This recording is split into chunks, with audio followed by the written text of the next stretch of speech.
Bueno, pues vamos a empezar un tema nuevo. A mí me gusta mucho, que es un tema sobre demografía, la geografía de la población. Así se llama el tema 8, la población del mundo. Este tema trata, os he dicho, de demografía. Y el punto 1 vamos a ver dinámicas de la población. Dinámicas de la población es movimientos de población según sus características. Primero que os ponía ahí es la definición de demografía. Ya sabéis que a mí antes en los exámenes me encantaba preguntar, la primera pregunta, 4 definiciones. Pues demografía podría ser una definición. Bueno, entre las preguntas que podría hacer en este examen, también podría pedir que me definierais demografía con el form. Pues, ¿qué es la demografía? Pues la ciencia que estudia la población de un territorio en un tiempo normalmente determinado. Es una ciencia auxiliar de la geografía que utiliza las matemáticas, fundamentalmente la estadística, para analizar la población en cuanto a su cantidad y luego también su dinámica de nacimientos, de funciones, los desplazamientos, estudiaremos también la inmigración, y luego por su estructura por edad, sexo e incluso por su actividad laboral, a que se dedican. Para conocer las dinámicas de la población, normalmente lo primero que se estudia son 3 características básicas, que son las que más nos van a permitir obtener datos, que son, por un lado, las defunciones, es decir, estamos hablando de las muertes, los nacimientos y luego los movimientos migratorios, la gente que entra y sale de un país o región. Lo primero que vamos a analizar, que vamos a ver en este vídeo, es la natalidad, es decir, los nacimientos.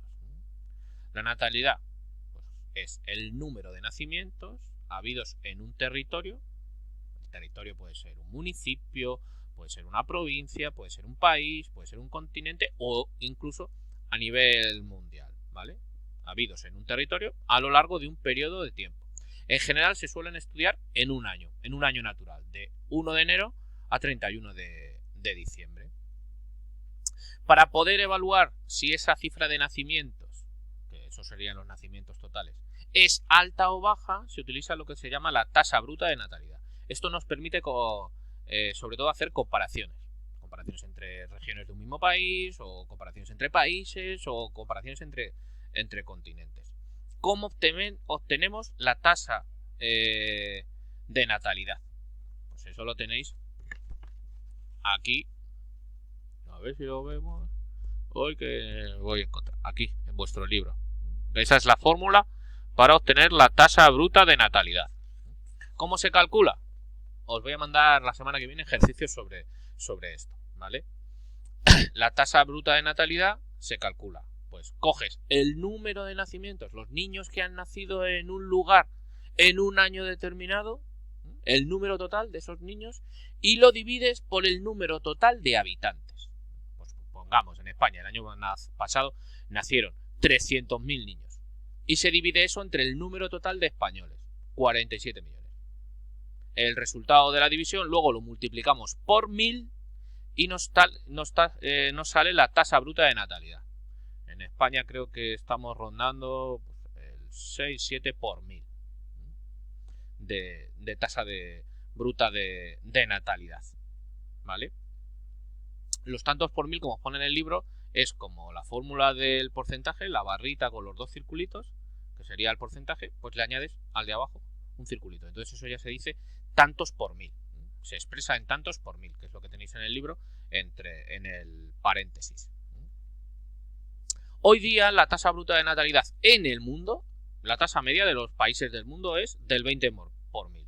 Pero como pone en el libro hay grandes contrastes. No todos los países tienen la misma tasa de brutalidad. Esa es la media de la humanidad. Pero hay países que tienen una tasa bruta de natalidad mucho más alta que otros. Por ejemplo, los países europeos, de la Europa occidental, los que están en la Unión Europea, o los del norte de América, como Estados Unidos, como Canadá, o en el este asiático, Japón, por ejemplo, esos países tienen una tasa de natalidad muy baja. Nacen cada vez menos niños. ¿Por qué? Porque son sociedades en las que cada vez hay un porcentaje mayor de ancianos. Y los ancianos no pueden tener hijos. Así que eso reduce la tasa de natalidad. Por otra parte, en regiones como Sudamérica o África o la mayor parte de Asia, los países tienen una elevada cantidad de población joven. Menos gente llega a edades de ancianos. Y esas personas jóvenes son los que pueden tener hijos. Como hay mayor cantidad de jóvenes, las tasas de natalidad son muchísimo más altas. ¿Vale? Pues normalmente en países de África, pues la tasa de natalidad puede estar en el 30 y pico por mil, y en Europa, pues las tasas de natalidad pues apenas llegan a lo mejor al 10 por mil, ¿vale? Para que hagáis más o menos una comparativa. Luego existe otro índice para comparar también esto de la natalidad, que es el índice coyuntural de fecundidad, o también resumido, índice de fecundidad. ¿Qué mide eso? Mide el número medio de hijos por mujer. En este caso, lo que se coge para hacer la operación es coger el número de nacimientos en un año dividido entre el número de mujeres en edad fértil. Se considera que mujer fértil sería más o menos desde los 14 hasta más o menos los 50 años. Pues sería más o menos la media.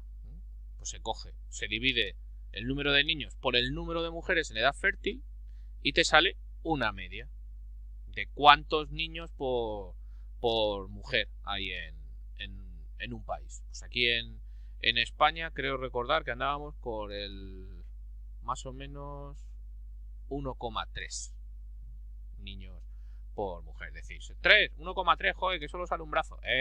No. Son cálculos estadísticos, medias. No es que a una señora solo tenga un hijo y luego un brazo o una cabeza. No. Es el cálculo estadístico entre mujeres. Para que haya sustitución de generación, se dice que una mujer debe de tener, en edad fértil, 2,1 hijos por mujer. Así que aquí en España, si estamos en 1,3, eso hace que en España no haya sustitución de generación.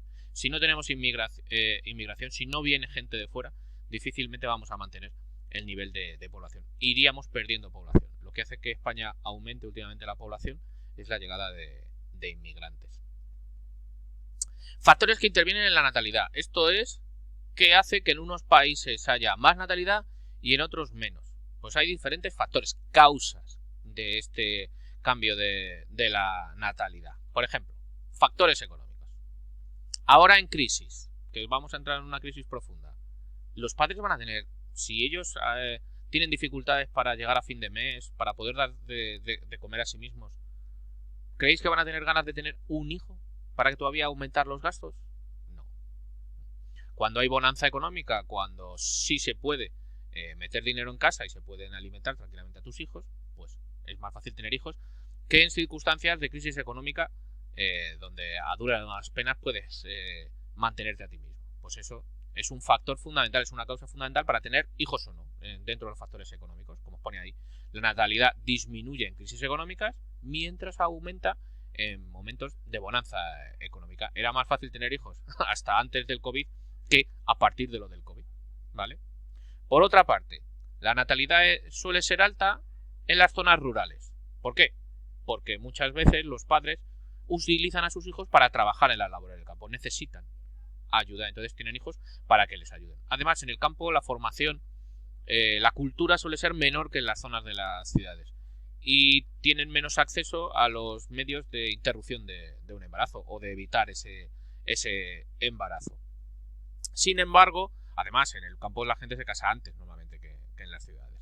Sin embargo, en las zonas urbanas, en las ciudades, la natalidad es más baja. ¿Por qué? Porque criar a un hijo es muchísimo más caro. Llevarle a un colegio, que sea actividades deportivas de aquí, que sea actividades deportivas de allá, que si vestirte como un pijito, que si tengo que estar a la moda, etcétera. Tener un hijo es muchísimo más caro. Eso reduce el número de hijos, ¿vale? Además, su incorporación al mundo laboral es mucho más tarde, con lo que hay que mantenerlos durante más tiempo. Un español medio en una ciudad, para que abandone la casa de sus padres, casi tiene que tener 30 años.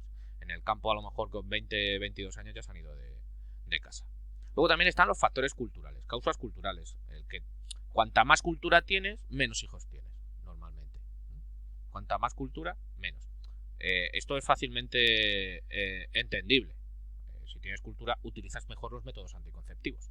que es una persona que no tiene cultura. Una persona que no tiene cultura es más difícil que entienda los métodos anticonceptivos. Una persona con cultura es muchísimo más fácil. Y luego, las mujeres. Claro, si tú tienes una carrera, tú has estudiado, has terminado tu carrera universitaria con 23 años y te pones a buscar trabajo para sacarle rendimiento a todo lo que has estudiado, ¿vas a querer tener un hijo nada más? ¿Terminas tus estudios? No, porque quieres rentabilizar tus estudios. Entonces, te pones a trabajar. ¿Y cuándo una persona formada, una mujer formada con carrera universitaria va a tener hijos? Pues cuando ya tenga asentado su puesto de trabajo. Porque quedarte embarazada es poner en riesgo muchas veces tus aspiraciones profesionales. Así que hoy día, por ejemplo, una mujer con título universitario, la media para tener un hijo suele ser 33-34 años. Sin embargo, una persona sin formación, con simplemente la ESO, pues a lo mejor con 20-21 años ya tiene hijos. ¿Vale? Cuanta más cultura, cuanta más formación, menos hijos. Cuanto menos formación, cuanto menos cultura, normalmente más hijos. También hay factores sociales, derivados de la sociedad en la que vives. Una persona que viva, tenga una fe profunda en su religión, normalmente casi todas las religiones prohíben interrumpir un embarazo o son prohibidas, son de tener hijos. O sea, si eres muy católico o si eres musulmán, muy musulmán, y vives tu fe con fuerza, es muy importante para ti, pues es normalmente más fácil tener hijos, o tener muchos. Los católicos, por ejemplo, que están en el Opus Dei, pues se les prohíbe utilizar métodos anticonceptivos. Eso hace que tengan por de media 7 hijos. Sin embargo, una persona que la religión la vive de una forma pues más alejada, o incluso que no tiene creencias religiosas, pues no tendrá ningún problema en utilizar métodos anticonceptivos y que los factores económicos sean más importantes para él, el tener dinero o no para poder criar un hijo, que cuestiones de tipo religioso, ¿vale? Bueno, pues con esta más o menos explicación tendríamos ya la natalidad, ¿vale? Ya la semana que viene, porque mañana tenemos examen, ya el miércoles de la semana que viene solo tenemos 2 días, miércoles y jueves, explicaremos la mortalidad. Y os pondré tareas para hacer cálculos de natalidad y de mortalidad, ¿vale? Bueno, pues espero que todos vayáis bien y los 5 más o menos que me estáis siguiendo en la clase, que os estéis enterando de algo. Pero seguid todos bien. Un saludo.